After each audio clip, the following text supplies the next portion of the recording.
السلام عليكم جميعا ومرحبا بكم في حلقة جديدة من بودكاست اسأل طبيب.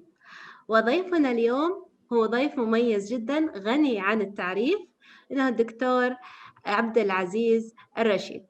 ضيفنا من الكويت وهو حاليا زائر ومشرفنا في دار الحي دبي. حياك الله دكتور، كيف الحال؟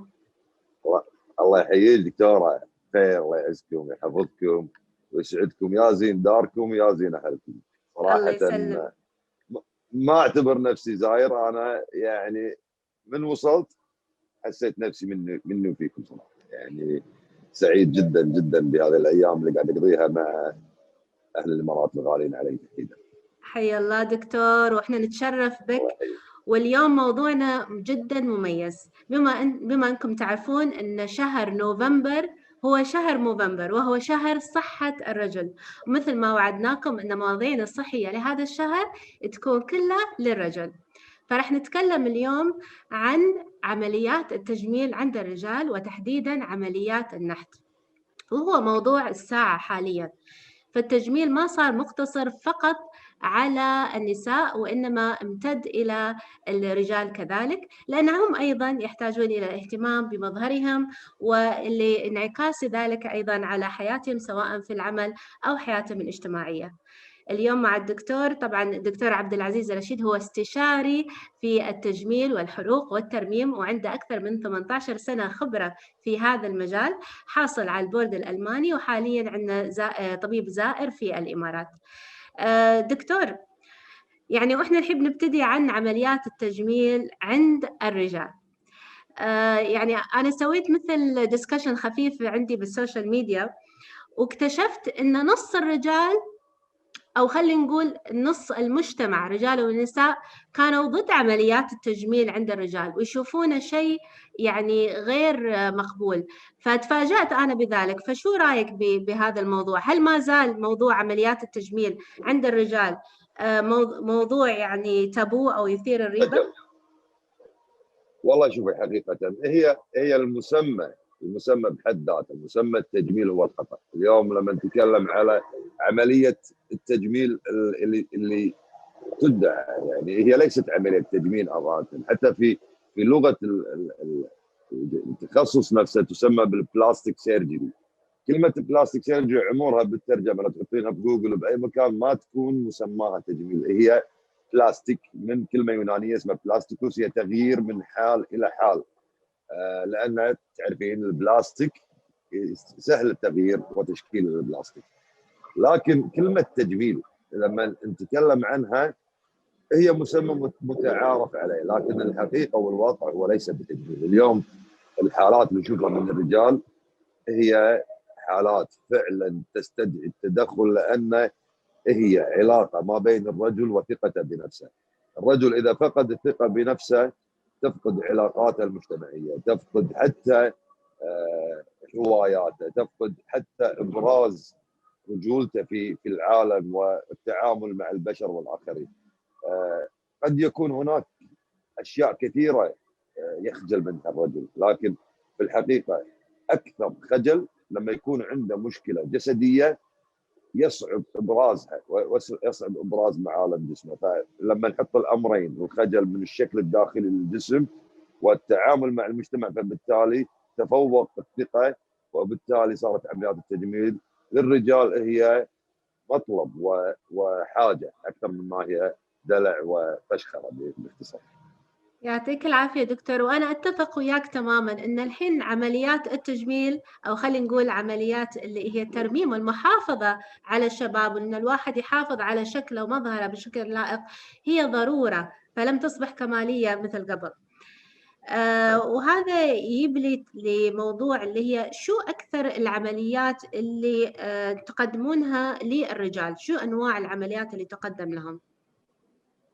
والله شوفي، هي في السابق، يعني كنت اتكلم لو تسالين السؤال دكتور لميس قبل سنه راح اقول لك اكثر عمليه تجميل اجريها هي عمليه المامي ميك اوفر للنساء، لكن اليوم هناك بابي ميك اوفر للرجال المتزوجين اللي قعدوا يعني اكثر من 20 سنه، وتستغربين من كلامي هذا، لكن فعلا اليوم العلاقات الزوجيه في المجتمع الخليجي تحديدا، مجتمع الشرق الاوسطي، الرجل يصل الى مرحله الكمال وانه يكون انا مستانس تزوجت والحمد لله عندي اولاد. فالاهتمام بالشكل الجسم في فتره الزواج اصبحت سهله. لما نقعد مع الشباب في مجلس عام، ليش متى انت؟ والله انا متزوج من 6 شهور ولا متزوج من سنه. اصبح ارتباط الزواج فيه خراب شكل الجسم، وهذا طبعا انا ما اقول لك هذا يعني غير صحيح، لكن هذا واقع نتعايش معه. فقبل الزواج كان يلوم نفسه، نلومه شلون انت سمين، شلون عندك كرشه، شلون عندك انت رجل، انت شاب، انت كذا في مقتبل العمر. لكن الحين اسهل شيء يدافع عنه يقول انا تزوجت. فهي البابي ميك اوفر او الدادز ميك اوفر، هذه عمليه منتشره عندي انا بنسبه 50% من الرجال اللي اسوي لهم دكتور لميس هم ازواج لسيدات اجريت لهم عمليات. شاف مرته ما شاء الله سوت العمليه بسبب ازاله ترهلات وتعديل الترهلات اللي حدثت بعد الولادات. الرجل يقول مرتي تعدلت لازم تعدل، 1+1. هذا احد العمليات المنتشره حاليا، هذا رقم واحد. رقم اثنين طبعا نتكلم على عمليات التثدي على سبيل المثال. اليوم ظاهره التثدي 90% من الاشخاص اللي يعانون من هذه الظاهره هي فسيولوجيه، ليست مرتبطه بمرض ما. فجينيا وبالطفوله ونوع التغذيه اللي يتغذاها الطفل يصبح عنده الصدر الانثوي، فبالتالي يكون عنده عقده بابراز معالم صدره قدام الناس.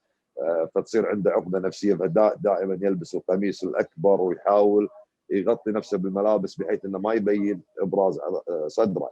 وهذه عمليه ايضا منتشره ونتكلم هي اكثر من 70% من عمليات الرجال تحديدا. العمليه الثالثه اللي هي عمليه شد الترهلات. اليوم نتفوق نحن في الخليج في احلى انواع الاكل، يعني مطاعمنا ما شاء الله منتشره، واذا كنا نبي نستانس واذا كنا نبي نستانس نروح المطعم. يعني هذا منطق، يعني الازواج الاقارب يلا انا عازمكم، كلمه انا عازمكم فيها اكل، فبالتالي فيها زياده بالوزن في حال عدم الاهتمام بالرياضه وغيرها. ناهيك على اليوم دول الخليج تتفوق، طبعا نتفوق جراحيا اكيد، لكن نتفوق ايضا بنسبه السمنه عندنا في المجتمع الخليجي. في الامارات والكويت والسعوديه وقطر يعني عندنا اعلى نسبه سمنه، بنفس الوقت عندنا افضل جراحين لهذه السمنه المفرطه. فبالتالي اصبح الناس الحمد لله رب العالمين مع زياده عمليات السمنه ونجاحها وتحقيق الانجازات من هذه النوع من العمليات بعلاج مرض السمنه، تلاقين هذا المجتمع الذكوري وصل وزن جميل، وصل الى وزن مثالي، لكن لم يصل الى تناسق بالجسم لانه تفاجأ وكان سمين صار ضعيف، لكن تفاجأ بتساقط بالجلد. يعني باختصار جلد يمثل عمر اكبر من عمره، فبالتالي هذا النوع من العمليات اليوم يعتبر ثالث اكثر عمليات للرجال. نعم. يعطيك العافية دكتور. وفعلا هي موضوع العلاج اللي هي شد البطن والترهلات فعلا يعني هو هذا نحصله في السيدات ممكن بعد الحمل أو أيضا فقدان الوزن، وأيضا نشوفه بالرجال.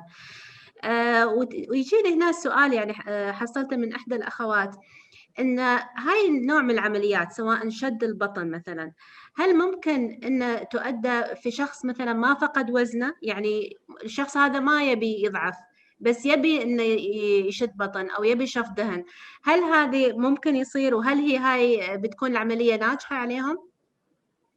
هني نرجع الى من ما نسميه الدخلاء في عالم جراحات التجميل. اليوم اي واحد ما يفهم بالطب ولا يفهم بالجراحه يقول انا جراح تجميل او انا افهم بعالم الجمال، لان اسهل شيء ما اسميه التكسب على رؤوس الصلعان. بمعنى اليوم الشخص السمين او الانسان السمين، خلينا نتكلم بما انه على نوفمبر، بالمناسبه انا مسوي شنب وانا عاده احط لحيه مجرد تزامنا مع هذا الشهر. لايق عليك دكتور ما شاء الله، شكرا على السبورت.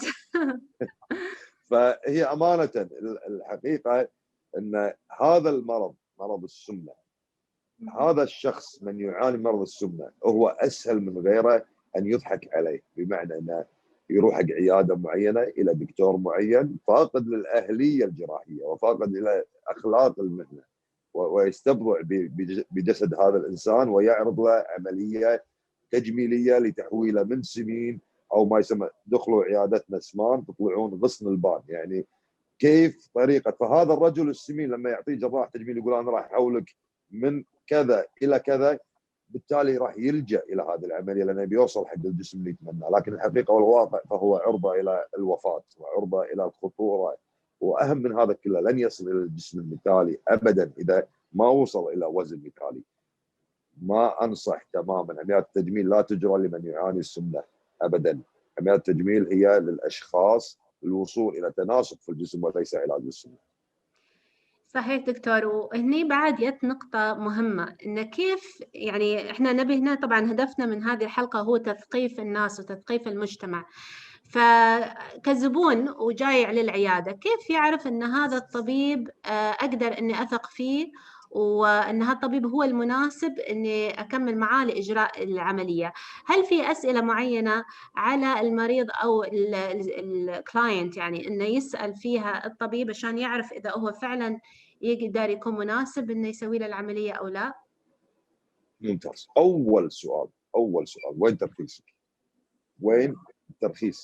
اول سؤال. حق احنا اليوم نفرض كاطباء نعلق ترخيصنا في باب العياده، اجباري، مجبرين ان ماكو شخص يدخل العياده الا يشوف ترخيص. ما هو رخصه هذا الدكتور؟ واحد، هل هو مرخص استشاري جراحه، فني بشره، طبيب تجميل، طبيب جلديه؟ درجته هل هو استشاري، هل هو اختصاصي استشاري جراحه تجميل، او متدرب او غيره من مسميات يتم الترخيص لها. بسيطه، هذا ما تحتاج اصلا تسالين عن الدكتور. هذا رقم واحد. رقم اثنين، اين تدرب وتمرس هذا الدكتور مهنته؟ هل هو يعمل في اماكن لا نعلم عنها؟ والاهم من هذا كذلك دائما اقول، وانا اولهم برغم شهرتي في عالم وسائل التواصل الاجتماعي، لا تبنون قناعتكم بالدكتور في صور قبله وبعده، او حتى في فيديوهات، او حتى في تعليقات لبشر. اسف، الصوت واضح؟ اي الصوت اوكي. حتى في تعليقات البشر اليوم العلاقه التي لازم ان تبنى على اختيار صحيح. وكل مرضاي انا اقول لهم دكتور لميس اثناء طاوله العمليات قبل ما يتم التخدير، اقول لهم انتم سويتوا الصعب باختياركم للجراح، باختياركم للمكان تسوون العمليه، بتحديكم مع نفسكم وقرار العمليه الجراحيه. ما يحدث داخل طاوله العمليات هو امر سهل جدا، يعني لا تحاتوا. المحاتاه انتهت بعد ما استخرتوا رب العالمين باختيار جراحكم، لكن رب العالمين ما قال فقط استشيروني وخلاص، لابد ان نقوم بالاسباب. ما نقتنع بالدكتور هذا بصوره قبله وبعده، حتى اذا هذا الدكتور مسوي. اوكي. فدائما اقول حق ابطالي اثناء العمليه الجراحيه، قبل العمليه الجراحيه، اقول لهم انتم سويتوا الصعب باختياركم للجراح، باختياركم للمكان تسوون فيه العمليه. استخاره رب العالمين دائما تكون هي الاولى. العمليه نفسها بسيطه جدا، ما فيها صعوبه، حتى ما بعد العمليه سهل جدا باتباع بعض النصائح والارشادات. الاختيار جدا مهم دكتور لميس. اليوم وسائل التواصل الاجتماعي، اليوم منصات التي تاخذ فلوس من الاطباء، هناك اطباء يدفعون المبالغ الشهريه لتحسين صورتهم ولتحسين نوعيه الخدمات المقدمه من علاجاتهم.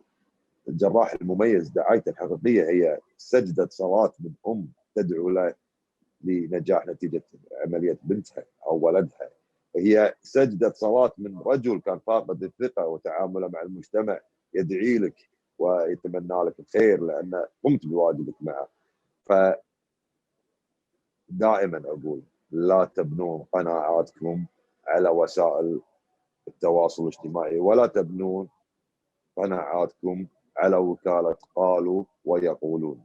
انت بعينك مع دكتورك يقعد معاه واسمع منه، فبالتالي باذن الله راح تقتنع وراح تتاكد انه ان شاء الله انت في الدرب السليم. هذا الاساس.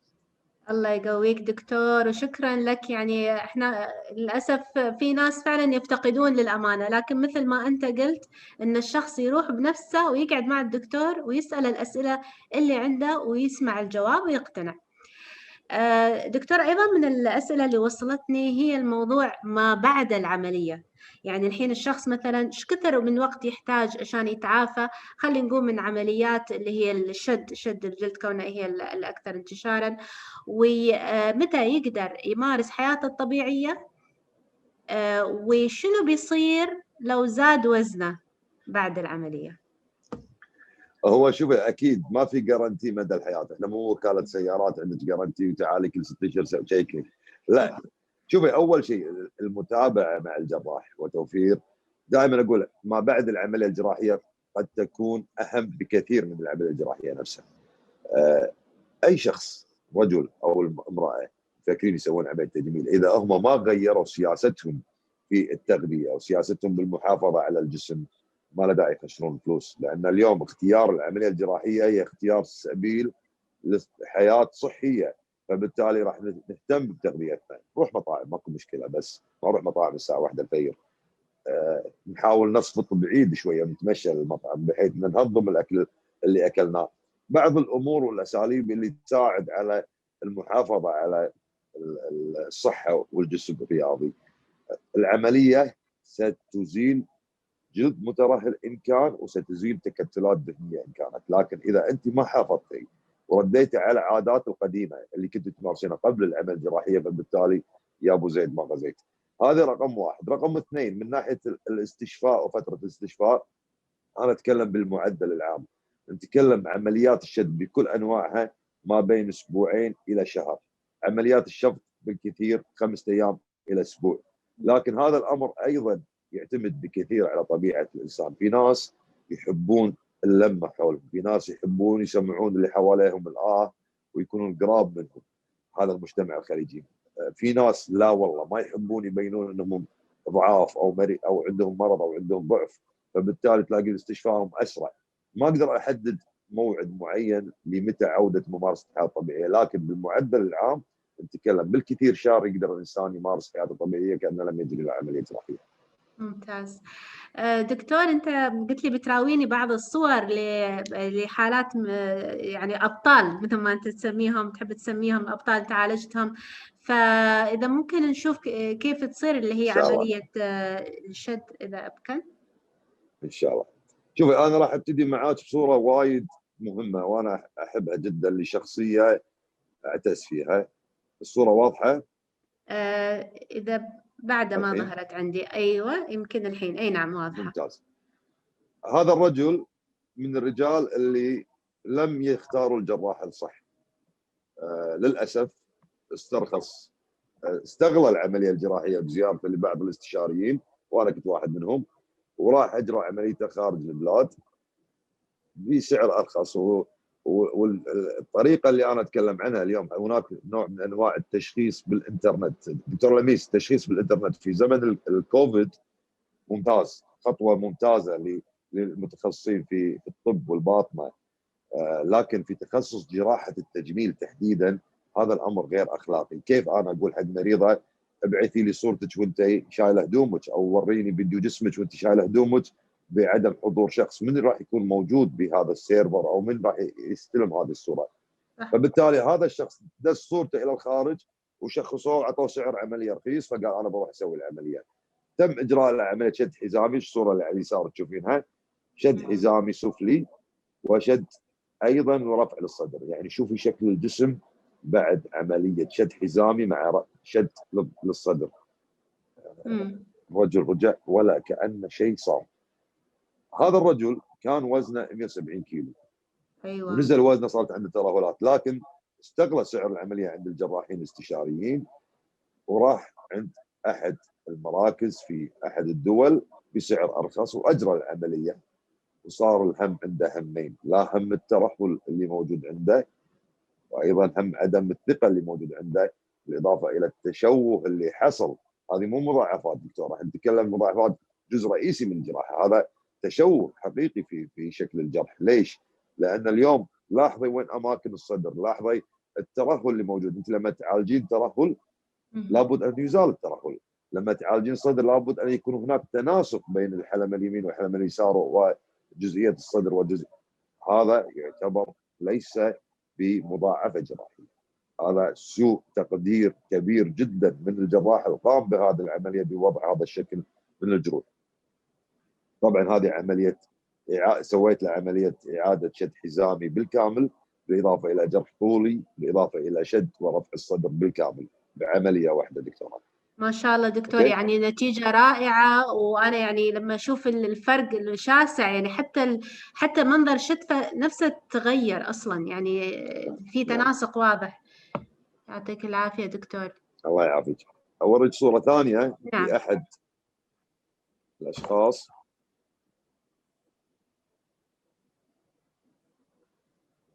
أيضا بنفس القصة.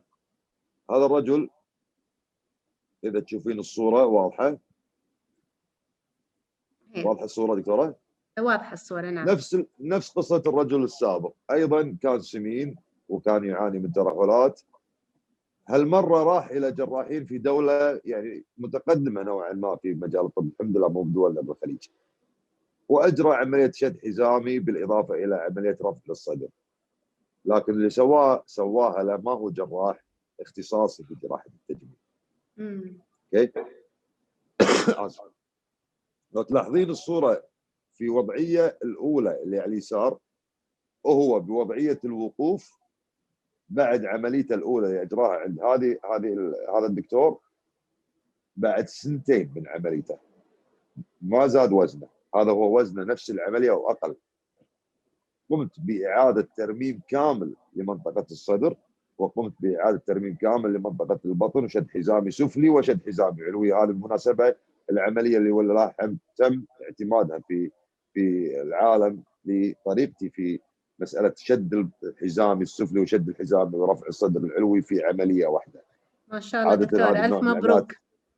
الله يبارك فيك. هذه العمليات ما تجرى بسبب الخوف من الدم وتوصيل الدم او الترويه الدمويه لمنطقه البطن، لكن الطريقه اللي انا تم اعتمادها والله الحمد شرحت للناس كيف طريقتي اني اسويها بدون اي خوف على مساله الترويه الجلديه.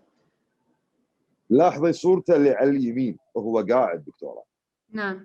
بوضعيه الجلوس وليس بوضعيه الوقوف. طبعا تدرين اي انسان بوضعيه الجلوس يرتخي جلده، فبالتالي تبين الترهلات معه حتى لو كان مو مترهل. اما بوضعيه الوقوف اي شخص وهو واقف جسمه يصير احلى من وهو قاعد. فاليوم لما نسوي عمليات الشد والتعديل لابد ان نصل بهذه المرحله، نشيل الترهلات بوضعيه الجلوس هي الاساس وليس بوضعيه الوقوف. هذه معلومة جديدة دكتور، يعني ما يد في بالي ان الواحد يقيم نسبة الشد بالجلوس بس، يعني ميك سنس. يعطيك العافية. هو التقييم الاساسي دكتور لميس الان مو بهالموضوع. التقييم الاساسي في سابق في عالم جراحات التجميل كانوا الجراحين امانه يعني نتكلم واقعيه، خلينا نتكلم من الجيل القبل يعني قبل 20 سنه، ينظر الى نتيجه جراحه التجميل الحلوه ان الشخص كان مقاسه اكس لارج يقدر يلبس مقاس ميديوم او مقاس سمول. هذا الكلام عار على الصحه امانه، لان اللي يسوي المقاس اكس لارج الى مقاس سمول هو الخياط اللي تروحي له وتقدرين تشترين مشد، والمشد يقدر يحول المقاس من اكس لارج الى مقاس سمول. كثير من السيدات ومن الرجال يلبسون المشدات لما يصير عندهم يبون يلبسون قميص اضيج او بنطلون اضيج اساس يلمون الجلد ويزلمونه. جراحه التجميل اذا تم القرار لها وتم اتخاذ هذا القرار الجريء في حياتكم لازم يبنى على نتيجه ما تحتاجين انك تلبسين ملابس اساس تغطين شكل جسمك حتى بالمقاسات. النتيجه الجميله هي التي تاتي بدون ملابس، بدون تيشيرت، بدون قمصان، وليس الاخرين ينظروا لك بعينك انت او بعينك انت. هذا الكلام اللي انا اقوله للرجال تحديدا، لان الرجال نوعا ما ينظرون الى نظره اصحابهم واصدقائهم لجسمهم. انا اقول له انت شنو العيب اللي فيك؟ والله انا العيب فيني ترهلات. زين شنو مشكله الترهلات؟ ضايقتني لان ما احب انزل البحر. قلت له ممتاز، هذا اللي انا بسمعه. ما تحب تنزل البحر؟ اوكي، لما اشيل ترهلاتك تلبس شورت تقدر تنزل البحر، معناتها حليت المشكله. فهمت دكتوره؟ كثير ايضا من القناعات تبنى على قناعات الاخرين ونظرات الاخرين. انا ما اجري هذا النوع من العمليات لاشخاص مو مقتنعين بمشكلتهم. يعني دائما اقول المصالحه مع النفس جدا مهمه، والقناعه انت تبنيها وليس الاخرين. ممتاز دكتور، وفعلا هاي النقطة مهمة. ويا الحين على بالي سؤال أتوقع كثير من الناس أيضا حابة أن تسأله، وهو يعني أنا أعرف أن أيضا اسمك الآخر هو دكتور باكس، صحيح؟ طيب. صح. فلما نجي لعمليات اللي هي إبراز العضلات البطن أو الباكس، خلينا نقول السكس باك والإيت باك، يس. هني شلون تختلف العملية اللي نسويها للرجل عن المرأة؟ شو الشيء اللي بيسويه دكتور عبد العزيز مختلف للرجل في هذه العملية؟ سؤالك وايد حلو دكتوره، جدا حلو، لان هذا ايضا من انواع التسويق اللي انا دائما احاربه، هو رسم الفوتوشوب او صور الفوتوشوب او عمليات الفوتوشوب. شنو عمليات الفوتوشوب؟ هي عمليات حقيقيه موجوده في عالمنا هذا، وهناك للاسف كثير من الجراحين يدعون هذا النوع من العمليات. هي باختصار شخص عنده دهون في منطقه البطن، كرشه، ما يلعب رياضه، عمره ما لعب حديد، عمره ما لعب رياضه، عنده كرشه، انسان ما ياكل ولا 24 ساعه ياكل 24 ساعه، مو مهتم بصحته، ويبي التقاسيم العضليه، فيذهب الى هذا الدكتور، وهذا الدكتور يسوق له هذا النوع من عمليه شفط الدهون. ياخذ الدهن يقصصه سلايزز من داخل، فيصير عنده 6 مربعات من الدهون. يا إلهي. ويصور صوره اثناء طاوله العمليه، يشوف هذا المريض، والمريض يطلع ويصور مع الدكتور سعيد فخور بنتيجته، بوجود هذه المربعات التي تقنع الاخرين ان هي عضلات، ولكن هي ليست بعضلات. هو السؤال نفسه نكرره اليوم. عندنا عيب بالخشم نلبس كمام ونغطي العيب، عندنا مشكله بالحاجب نلبس حجاب ونغطي المنطقه هذه بالكامل، عندنا مشكله بالرقبه نرفع الحجاب. اليوم هو الجمال الحقيقي، يعني المثاليه بابراز الشكل، هو انك تبرزينه بتغطينه. فايش فائده اليوم انت عندك هذه الدهون وانت مقتنع من داخل ان هذه دهون؟ يا ايها العزيز الشخص اللي يجري هذا النوع من العمليات، الجراح ما راح يفرق معاه. هذا الجراح اللي يسوق هذا النوع من العمليات دكتوره مو فارقه معاه، وبالاخير بياخذ مبلغ مادي بطلب من مريض يبي هذا النوع من الكذب او الخداع بالشكل. اكرر مليون مره، هذه العمليه سهله وكل جراح يقدر يسويها، اللي هي عمليه السلايدنج او عمليه السكس باك الدهون او سكس باك الخادعه. لكن الجراح الحقيقي هو اللي يصنع الجسم الجاهز لابراز العضلات. نرجع على الخطوط العضليه. انا لما اتكلم عن الخطوط الجماليه او الباكس، هي ابراز الخطوط العضليه اللي الله سبحانه وتعالى خلقها، مو عبد العزيز شيء. اي طفل ينولد عمره شهر شهرين وهو نايم على ظهره، سواء كان بنت او ولد، طفل صغير، وتشوفين بطنه راح تشوفين عنده الخطوط الثلاثه، الخط اللي بالنص والخطين الجانبيين موجود بالاطفال. الطفل ما راح لعب بالنادي او راح عبد العزيز رشيد وسوى له شفط، هو الله سبحانه وتعالى خلق هذا الطفل بهذا الشكل. فبالتالي ما يحدث لاجسامنا هي عوامل التعريه، هي ما نقوم نحن باكل وشرب وخربطه وعدم الاهتمام بالجسم، فبالتالي يطلع هذا الدهن ويطلع هذا الجلد الزايد اللي يشيل معالم الخطوط الجماليه اللي موجوده اللي مخلوقه من رب العالمين. فوظيفتي كجراح اني اشيل الجلد الزايد اللي تكون، اشيل التكتلات الدهنيه اللي تكونت، واطلع الخطوط العضليه كما خلقها رب العالمين. هذه هي العلامه الجماليه. ابراز السكس باك نفسها، بروز العضله، يعتمد على امرين. واحد، هل الشخص اللي سويت له العمليه قاعد يلعب بالنادي يوميا، يروح النادي ويلعب ويحاول يقوي عضلته، بس لانه في مشكله دهون فوق زياده، مشكله جلد زياده مو باينه، هذا راح تبين معاه السكس باك مباشره، لاني راح اشد الجلد وراح اشيل. لكن واحد لا عمره راح نادي ولا عمره يعرف النادي ويبي يبني الطريق، هذا اللي انا اتكلم الفوتوشوب الجراحي الخادع، اللي ايضا يستغل بعض ضعفاء النفوس للتسويق عن مهارتهم الجراحيه. وفعلا ترى الصوره لما تطلع بالعمليه تشوفين انجاز جراحي. شنو هذا الدكتور اللي حول هذا السمين الى بطل رياضي كمال اجسام على طاوله العمليات. لكن هذا بطل رياضي كمال اجسام راح يسعد شهر، شهرين، 3 شهور، ما راح يرجع لنتيجه حلوه، لان هذه دهون متوزعه بجسمه بطريقه مشيول من فوق شويه مخلي شويه. انا ضد هذا المبدا. شكرا دكتور انك انت قاعد تنورنا، وهذه معلومة مهمة، وان شاء الله يعني الشباب والبنات اللي يسمعونا يستفيدون من هالموضوع. دكتور، بعد في استفسار بخصوص العلامات، يعني اللي هي السكارينج أو الآثار الندب اللي تصير بعد العملية. شو أفضل طريقة؟ إحنا أكيد ما نقدر نتجنبها، لكن إن نقلل منها، وكيف نقدر نعالجها؟ هل في طرق ممكن تخفف من هذه الندب بعد العملية؟ شوف، هذا الموضوع جدا جدا جدا مهم، موضوع الندبات الجراحيه. وهذا هو سبيل اختيار جراح التجميل، لان جراح التجميل يهتم في شكل الجرح، هذا شيء اساسي.